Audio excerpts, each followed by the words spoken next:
W.F. Howes presents an unabridged recording of Diet Soda Club by Chaz Hayden, narrated by Michael Crouch.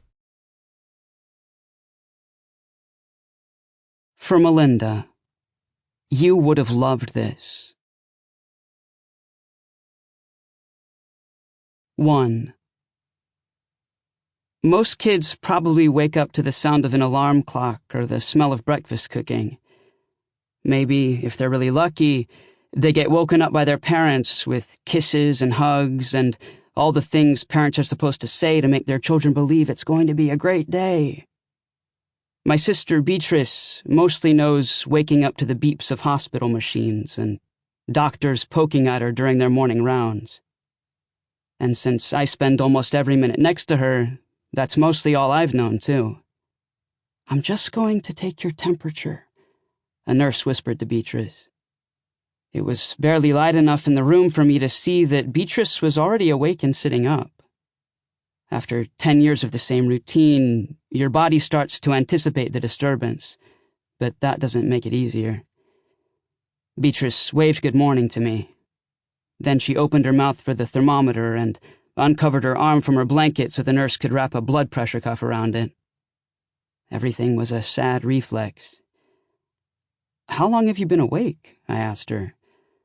"Maybe an hour. I'm so excited I couldn't sleep." Beatrice was getting discharged today, which was a pretty big deal since she hadn't been home in almost 2 weeks. The nurse smiled at Bee's enthusiasm, but I've dealt with hospitals long enough to realize her smile wasn't one that expressed any agreement with what Beatrice said. Instead, it was just full of pity. My heart sank. "Bee, you could have woken me up," I said. "We could have talked instead of you just sitting alone in the dark." "It's okay. You looked like you needed rest." I laughed. Sometimes Beatrice sounded more like my parent than my 10-year-old sister. Hospitals are an easy place to lose track of time. The rooms only have one small clock, and you try your hardest not to look at it because then you'll know exactly how much of your life you've spent in this place, which is a scarier reality than the reason you're even in the hospital. For Beatrice, it was pneumonia again. My sister has a disability called spinal muscular atrophy. She was born with it.